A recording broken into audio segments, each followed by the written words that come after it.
Bismillahirrahmanirrahim. Terakhir kami angkat dari Papua via telepon, sudah ada tersambung, silakan. Ya, halo. Bismillah. Halo, assalamualaikum. Waalaikumsalam warahmatullahi wabarakatuh. Dengan siapa Bapak? Dengan Bapak Tako di Papua. Silakan Bapak, pertanyaannya. Ya, jazakumullah khair.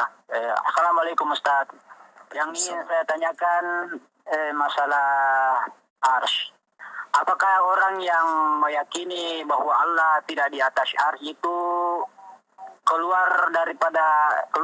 sudah keluar dari agama Islam?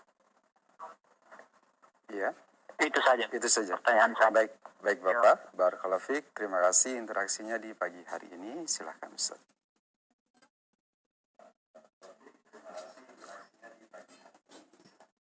Iya. Berkaitan dengan masalah-masalah akidah, apakah orang itu keluar atau tidak keluar dari agama Islam, itu perlu kepada pembahasan. Artinya dia harus paham. Di sini ada pembahasan tentang masalah kafir dan mengkafirkan. Ada dibahas dalam buku ini, dalam syarah akidah Ahlussunnah wal Jamaah. Jadi ketika dia menolak, bisa juga menolaknya karena kebodohan. Bisa menolaknya karena takwil, nggak dikafirkan. Kebodohan, takwil nggak dikafirkan. Jadi bukan langsung kita, kalau dia menolak Allah di atas arsy bahwa dia kafir. Tidak demikian para ulama membahasnya. Kita sebagai dai, artinya mengajak orang untuk masuk dalam agama Islam, bukan mengeluarkan orang dari Islam. Perhatikan tuh, kita doa, bukan qudha. Kita ini dai, mengajak orang masuk ke dalam agama Islam, bukan mengeluarkan orang dari Islam, bukan. Ketika orang maunya pendapat karena kebodohan.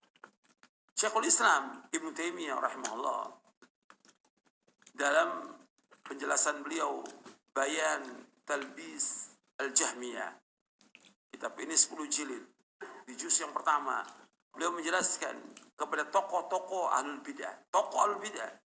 Dan dulu orang tokoh-tokoh ahlul bidah itu hafal Quran. Mereka ini rata-rata mereka menguasai, dan mereka juga belajar hadis. Tapi kata Syekhul Islam, ketika mereka berpendapat yang jelas bertentangan dengan nas Al-Quran dan Sunnah, kata Syekhul Islam kepada tokoh-tokoh ahlul bidah ini, kalau seandainya ucapan kalian itu yang kalian ucapkan, aku yang ucapkan, aku sudah kafir. Karena aku tahu kalimat itu menyebabkan kafir. Cuma kalian bodoh. Sehingga apa? Aku nggak kafirkan. Begitu para ulama. Dia sayang kepada umat, nggak langsung dikafirkan. Ini tokoh nih ahlul bidah, nggak dikafirkan. Perkataan tentang Jahmiyah kufar secara umum. Tokoh-tokohnya yang sudah jelas, tokohnya sudah sampai hujah kepada dia, sudah dinasihatin, tetapi demikian kafir baru. Jadi ini kalimat-kalimat secara umum dibahas oleh para ulama. Mengatakan Quran itu makhluk, kafir secara umum. Individu orang tidak. Perlu sampainya hujah. Dan hujah itu mereka harus paham tentang hujah itu. Dan yang lainnya, ada syarat-syaratnya, ada dijelaskan di buku ini, Syarah Aqidah Ahlussunnah wal Jamaah, tentang syarat-syaratnya. Jadi kita dalam hal seperti itu hanya menyampaikan, bukan menghukumi. Karena dia berpendapat Allah tidak di arsy, karena kebodohan dia, ketidaktahuan dia, atau takwil. Sudah, kita nggak urus dia. Yang lain kan banyak umat yang mau dengar dakwah kita. Kalau kita sebagai dai, gak usah orang itu, tinggalkan aja orang itu. Tapi kita maksakan orang itu harus terima. Nah, ini yang gak benar dalam dakwah. Harus terima. Tidak, kita yang menyampaikan. Orang mau terima, alhamdulillah. Gak terima, gak ada masalah. Kita gak rugi. Makanya kan diantara para anbiya wa rusul alaihi wasallam, ini juga nasihat untuk para dai. Antum lihat ada orang yang pengikutnya cuma satu. Nabi loh, bukan dai, nabi. Kata Nabi Muhammad SAW, ada nabi. Kan nabi banyak yang diutus, yang nanti kita akan bahas ketika iman kepada rasul-rasul. Itu ada nabi yang dia berdakwah, ya dakwahnya benar karena Allah yang ngutus. Kalau sampaikan wahyu, itu cuma satu pengikutnya. Ada yang pengikutnya 2, ada pengikutnya 3, ada pengikutnya nggak sampai 10, ada yang tidak punya pengikut. Berarti nabi ini nanti di hari kiamat datang cuma sendiri. Itu nabi. Apalagi kita dai. Yang jelas jauh bedanya dengan para nabi. Para nabi masuk.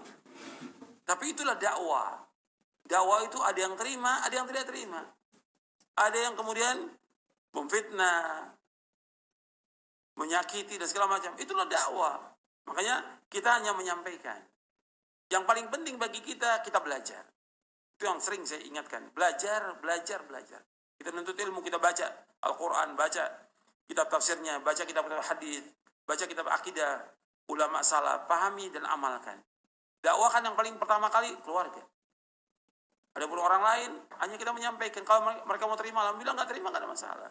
Jangan kita dipusingkan dengan orang yang nggak mau terima dakwah ini. Ya. Masih banyak jutaan orang yang menerima dakwah kita. Tapi kita doakan agar mereka mendapatkan hidayah dari Allah. Karena kita dakwah salaf ini dakwah yang sayang kepada umat. Maka kita jelaskan tentang tauhid, tentang bahaya syirik, kita jelaskan tentang sunnah, tentang bahaya bid'ah. Karena kita sayang kepada umat. Kalau kita nggak sayang, kita biarkan umat ini sesat. Nggak boleh. Kewajiban para dai menjelaskan. Adapun mereka terima dan tidak, itu urusannya dengan Allah Subhanahu wa taala. Masalah hidayah di tangan Allah. Mudah-mudahan apa yang saya sampaikan bermanfaat untuk saya dan untuk sekalian. Kurang lebihnya saya mohon maaf. Wassalamualaikum warahmatullahi wabarakatuh. Subhanakallahumma bihamdik, asyhadu an la ilaha illa anta astaghfiruka wa atubu ilaik. Assalamualaikum warahmatullahi wabarakatuh. Saya dan untuk sekalian, kurang lebihnya saya mohon maaf. Wassalamualaikum warahmatullahi wabarakatuh. Subhanakallahumma bihamdik, asyhadu an la ilaha illa anta astaghfiruka wa atubu ilaik. Assalamualaikum warahmatullahi wabarakatuh.